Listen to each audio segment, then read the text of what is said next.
Hello guys, स्वागत है आपका मेरे चैनल पे। एंड जहाँ पे हम कवर करते हैं class 11th and class 12th economics, right. So इस चैनल पे आपको इकोनॉमिक्स से रिलेटेड सारी वीडियो मिलेगी जो हेल्प करेगी आपको अपने एग्ज़ाम में बहुत अच्छा स्कोर करने में, ठीक है। एंड ये एक नई सीरीज स्टार्ट की है मैंने, जिसमें हम देखेंगे क्लास 12th मैक्रो इकोनॉमिक्स को। एंड ये वेरी फर्स्ट वीडियो है इस पर्टिकुलर सीरीज से रिगार्डिंग, ठीक है।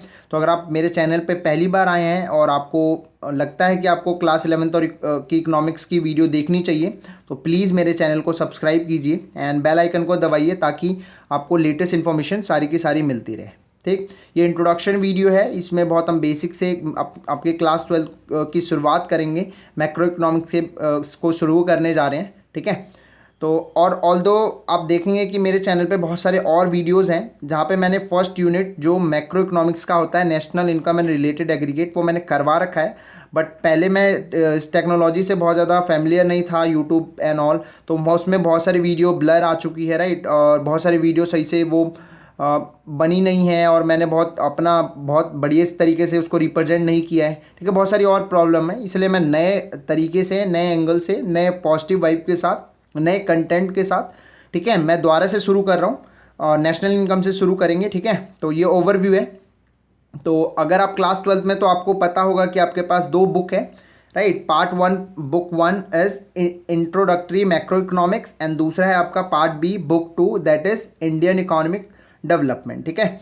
और इंट्रोडक्टरी मैक्रो इकोनॉमिक्स में आपके पास टोटल 5 यूनिट्स है, जैसा आप देख सकते हैं, है ना। पहला यूनिट का नाम क्या है? National income and related aggregate, जो मार्क्स कंटेन करता है आपके एग्जाम में 10 मार्क्स का आना, ठीक है। मनी एंड बैंकिंग है आपका 6 मार्क्स का, और determination of income and employment is 12 marks, अब government budget and the economy is 6 marks, और लास्ट है बीओपी, शॉर्ट में बोलते हैं इसको, पूरा नाम है बैलेंस ऑफ पेमेंट, ये भी 6 मार्क्स। टोटल कितने हो गए भाई? 40, ठीक है। और एक और चीज़ ध्यान रखेंगे कि जो ये मार्क्स होते हैं ना यहाँ पे, तो ऐसा नहीं है कि इस जो मार्क्स लिख गए वो पत्थर की लकीर होते हैं। जरूरी नहीं है नेशनल इनकम से 10 मार्क्स का है, वो 9 और 12 भी हो सकता है। मतलब ऑन एन एवरेज वो एक आइडिया दे देते हैं फेयरली, है ना। बट 1-2 मार्क्स का इधर उधर हो सकता है, बट ये पक्की बात है कि इंट्रोडक्टरी मैक्रो इकोनॉमिक्स 40 मार्क्स का ही आएगा, राइट। नाउ नेक्स्ट पार्ट क्या है आपका? Part B, that is Indian economic development. ये आपके 3 पार्ट में बढ़ जाता है। पहला यूनिट है इसका डेवलपमेंट एक्सपीरियंस 1947 से 90 तक, ठीक है, एंड इकोनॉमिक रिफॉर्म सिंस 1991। तो जैसे कि आपको पता है कि 1947 में वी गॉट फ्रीडम, है ना, आज़ाद हुए थे हम। तो उससे पहले का हमें कुछ पढ़ने नहीं है इकोनॉमिक्स पॉइंट ऑफ व्यू से, क्योंकि उस समय रूलर पार्टी ब्रिटिश का थी। एंड उन्होंने जो उसके बारे में अगर आपको समझना है, देखना है, तो आप हिस्ट्री देखिए, समझिए। 1947 के बाद हमें देखना है कि क्या इकोनॉमिक्स की दशा थी हमारी, क्या छोड़ा उन्होंने हमारे सोने की चिड़िया को, क्या बना के छोड़ा अंग्रेज़ों ने, वो देखना है। क्या कंडीशन थी इकोनॉमिक्स, हमारे जो कॉन्स्टिट्यूशन बने, हमारे जो रूल रेगुलेशन इकोनॉमिक की पॉलिसीज़ बनी, राइट, न्यू रिफॉर्म आया, 5 ईयर प्लान आया, उन्होंने कैसे वर्क किया, कितना हमारी इकोनॉमिक की कंडीशन अच्छी हुई, ख़राब हुई, वो सारी की सारी बातें देखेंगे, राइट। तो उसमें हम समझेंगे कि कैसे काम करता है, और हमारा पर्सपेक्टिव रहेगा इकोनॉमिक्स पर्सपेक्टिव, क्योंकि आप 1947 से 90 तक आप पॉलिटिकल पर्सपेक्टिव से भी पढ़ सकते हैं, आप हिस्ट्री पर्सपेक्टिव से भी पढ़ सकते हैं, हम पढ़ेंगे इकोनॉमिक्स पर्सपेक्टिव से। और फिर धीरे धीरे आगे बढ़ते गई टाइम लाइन और हम पहुँचे 1991 पे। क्यों ये इतना इंपॉर्टेंट है? क्योंकि 1997 से लेकर 47 से लेकर 90 तक नॉर्मल चीज़ें चलती रही, बट 1991 में बहुत बड़ा एक चेंज आया जिसको बोलते हैं इकोनॉमिक रिफॉर्म, ठीक है। वहाँ से थोड़ा सा बूस्ट अप मिला हमारी इकोनॉमिक को, और ये बहुत ज़्यादा पॉपुलर है एलपीजी के नाम से, लिबरलाइजेशन, प्राइवेटाइजेशन, ग्लोबलाइजेशन। तो क्या होता है, कैसे होता है, क्या इसके फीचर्स थे, क्या क्या इसके अंदर इनिशिएटिव लिए गए, डेफिनेशन और इसके प्रॉब्लम, राइट, इसके सॉल्यूशंस, वो सारी बातें। एंड लास्ट यूनिट, और ये आपका है 22, ये दोनों मिला के जो मैंने अभी बताया वो 12 मार्क्स का। एंड सेकंड जो है आपका current challenges facing Indian economy, right. अभी 21 सेंचुरी चल रही है, यहाँ भी इकोनॉमिक्स को बहुत सारी चैलेंजेस को फेस करना पड़ता है, राइट। और वो करंट इकोनॉमी के लिए बहुत ज़्यादा अच्छे नहीं है। तो वो चैलेंजेस क्या है, क्या प्रॉब्लम क्रिएट करते हैं, उसके क्या सोल्यूशन है, इन पर्टिकुलर यूनिट के अंदर देखने वाले हैं। मैं बहुत सारे चैप्टर्स होंगे इसके अंदर, जैसे फॉर एग्जांपल पॉवर्टी क्या होता है, कितने टाइप की होती हैं, क्या इससे प्रॉब्लम क्रिएट होती है इकोनॉमिक में, राइट। इकोनॉमिक डेवलपमेंट में कैसे एक बैरियर की तरह काम करता है, इसके प्रॉब्लम सोल्यूशंस क्या है, ठीक है। उसी तरीके से unemployment, employment, population, environment, right, demographic transition, ये सारी के सारी चैलेंजेस है, ह्यूमन कैपिटल फॉर्मेशन, ये सारे के सारे चैलेंजेस है। इसको देखेंगे क्या होता है अलग अलग सेपरेट चैप्टर के तरह, टॉपिक की तरह, और अच्छे से डिटेल में समझेंगे। और ये 22 मार्क्स का है, ठीक है।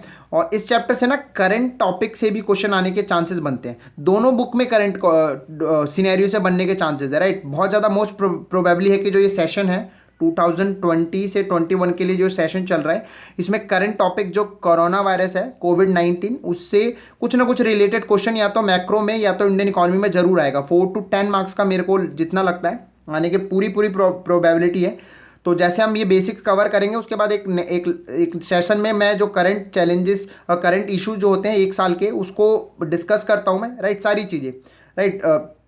और उसका पर्सपेक्टिव हम देखते हैं इकोनॉमिक का, कि हमारे जो चैप्टर्स हैं उसमें वो कैसे लिंक हो सकता है, गवर्नमेंट बजट में कैसे लिंक हो सकता है, नेशनल इनकम में कैसे लिंक हो सकता है, राइट, करंट चैलेंजेस में कैसे लिंक हो सकता है, उसको लिंक करके क्वेश्चन फॉर्म में मैं एक टॉपिक डिस्कस करता हूँ एग्जाम से 1-2 मंथ पहले, ठीक है। तो उसको भी देख लेना आप। एंड बाकी अभी लास्ट जो टॉपिक बचा हमारा इस वाले में पार्ट बी में, वो है development experience of India a comparison with neighbours, ठीक है। डेवलपमेंट एक्सपीरियंस मतलब इंडिया का एक ओवरव्यू देखेंगे कि इंडिया 1947 से लेकर आज तक करंट में कितना और कैसे उन्होंने ग्रोथ किया, उसका एक्सपीरियंस क्या था। और साथ में हम कंपैरिजन भी करके देखेंगे अपने नेबर्स का। तो नेबर कंट्री कौन सी है भाई? नेबर्स मतलब हमारे आसपास की कंट्री, तो बहुत सारी कंट्री होती है, पाकिस्तान, अफगानिस्तान, चाइना, भूटान, नेपाल, म्यांमार, श्रीलंका, ये सारे हैं अलग अलग। ये मैंने अगर इंडिया मान लिया इसको, तो सबके साथ नहीं करना है कंपैरिजन, है ना। और सबके साथ इसलिए नहीं करना है क्योंकि सबका इकोनॉमिक का जो परफॉर्मेंस है और उनको ये फ्रीडम जो मिली है वो अलग अलग टाइम फ्रेम में मिली है। उन्होंने अलग अलग पॉलिसी और फ्रेम को और अलग अलग स्ट्रक्चर को फॉलो किया है। बट जो ये 2 कंट्री है ना, चाइना एंड पाकिस्तान, राइट, तो पाकिस्तान और इंडिया को तो साथ में मिल गई है ना, 14 अगस्त को पाकिस्तान को, 15 अगस्त को इंडिया को 1947 में, और चाइना को 1949, राइट। तो ये हमारे तीनों के तीनों बहुत क्लोजली आपस में मतलब बहुत एक सी सेम टाइम फ्रेम में आज़ाद हुए थे। तो हम देखेंगे कि क्या हो गया ये 10-20 सालों में, और उसके बाद कैसे, और आगे बढ़ते बढ़ते सालों में चाइना इंडिया से बहुत ज़्यादा आगे निकल गया और पाकिस्तान हमसे बहुत ज़्यादा पीछे। तो क्या एक्सपीरियंस था, हम अपनी हिस्ट्री को समझने की कोशिश करेंगे, क्या गलतियां करी हमने, क्या गलतियां नहीं करी। तो इस तरीके से मिला के ये आपका part B Indian economy 40 marks का हो जाएगा, ठीक है। तो 40 part A introductory macro and 40 Indian economic, तो 40 होते हैं 80, एंड प्रोजेक्ट वर्क है आपका 20, टोटल मिला के 100, राइट। टारगेट करना 100 आउट ऑफ 100।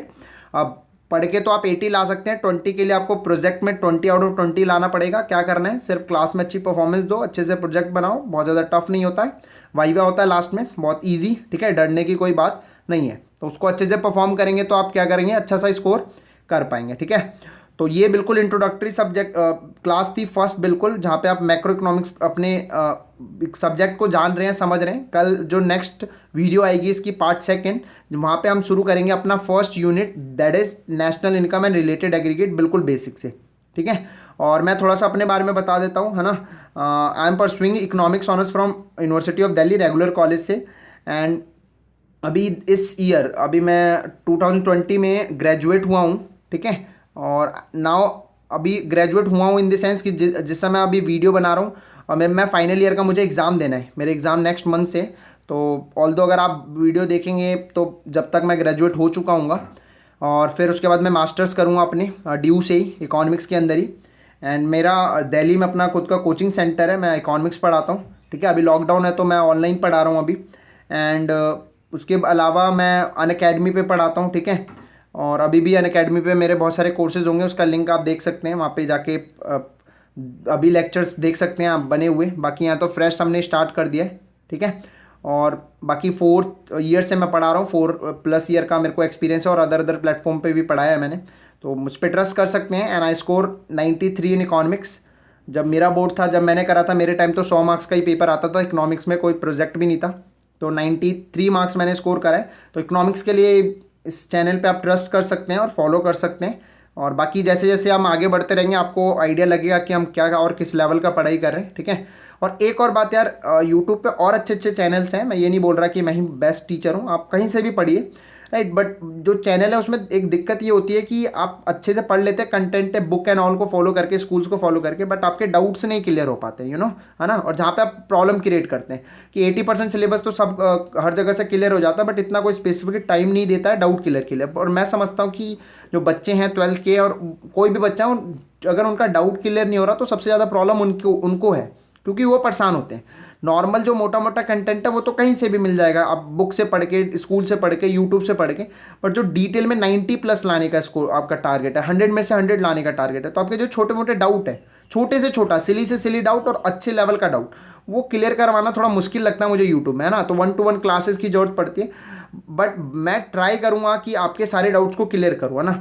अब उसका तरीका क्या रहेगा, आपको लिंक मिल जाएंगे इस वीडियो के नीचे बहुत सारे, जहाँ पे आप मुझे सोशल मीडिया पे मिल सकते हैं, ठीक है। और ऑल्दो अगर आप सोशल मीडिया नहीं चलाते तो आप कमेंट कीजिए इस वीडियो के नीचे, और जितनी भी वीडियो आएगी आगे उससे टॉपिक से रिलेटेड क्वेश्चन को आपने पूछिए डिस्क्रिप्शन में, और सॉरी कमेंट बॉक्स में। एंड मैं क्या करूँगा कि मैं, अगर वो पॉसिबल होगा उसी समय आंसर देना, तो उस कमेंट के नीचे ही मैं आंसर दे दूंगा। अगर नहीं पॉसिबल होगा तो हर वीक अगर लाइव पॉसिबल है तो लाइव क्लास में, नहीं तो एक रिकॉर्डेड वीडियो के थ्रू सारे डाउट, छोटे से छोटे, बड़े से बड़ा, नाम के साथ आपके सारे डाउट क्लियर करूँगा वीकली। तो आप वीकली एक वीडियो आएगी संडे को संडे, जहाँ पे हम संडे टॉक के नाम से, राइट, जहाँ पे हम कुछ अगर डाउट है आपके तो डाउट डिस्कशन कर सकते हैं, है ना। और कुछ एंटरटेनमेंट एंड ऑल टॉपिक, आपका मोटिवेशन, राइट, जो जनरल प्रॉब्लम आपके हो सकते हैं, और क्वेश्चन से रिलेटेड आपके बुक से, सिलेबस से। इसके अलावा कहीं भी और किसी चीज़ में दिक्कत आ रही है, अगर आप कॉमर्स के स्टूडेंट है, साइंस के स्टूडेंट है, आर्ट्स के स्टूडेंट है, किसी भी चीज़ के लिए फंसे हुए हैं अपनी लाइफ में, और कहीं से आपको मोटिवेशन चाहिए, कहीं से कुछ गाइडेंस चाहिए, तो ऐसा नहीं है मैं इकोनॉमिक्स वैसे तो मैं बिजनेस स्टडी, अकाउंटेंसी भी पढ़ाता हूँ, बट मैंने फोकस मेरा पूरा इस समय इकोनॉमिक्स के है। जैसे जैसे चीज़ें आगे होगी अच्छी तो फिर हम उस पर भी कवर करेंगे, ठीक है भाई। सो वीडियो ज़्यादा लंबी ना हो जाए, यहीं पे रखते हैं। बाकी अगर कहीं भी किसी टाइप की प्रॉब्लम आ रही है तो आप मुझसे जुड़ सकते हैं, मकसद है आप लोगों का हेल्प करना और चीज़ें आपके लिए अच्छा करना, ठीक है। बाकी सोशल मीडिया है, थोड़ा सा अच्छे से यूज़ करेंगे तो उसका बेनिफिट उठा पाएंगे। सो इतना ही रखते हैं आज की वीडियो के लिए। Thank you very much, have a great day, God bless you all.